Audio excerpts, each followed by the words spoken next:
Go to Syria now. As fighting continues there as part of the country's civil war, much of the domestic media is using its communication power to affect the conflict.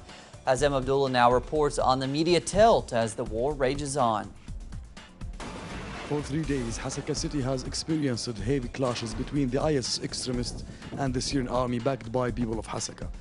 But an even bigger war happened in the media, especially the Gulf News channels, which blatantly supported terrorism by announcing the fall of the city before the battle even began. There is a media war waged against Syria alongside the fighting with weapons. There was always deliberate distortion targeting the Syrian army by well-known media in addition to trying to show the terrorist extremists as a moderate force. Everyone knows the United States show the terrorists of ISIS or the Nusra Front as moderate fighters in order to justify their plans in the region.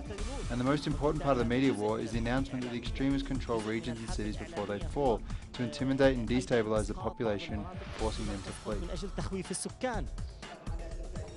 The Minister of State of National Reconciliation, Dr. Ali Haidar, stressed the importance of the role of media in countering terrorism, pointing out that about 1,000 media outlets formed the spearhead of the unjust war began waged against Syria. He says the media began their war before a single shot was fired.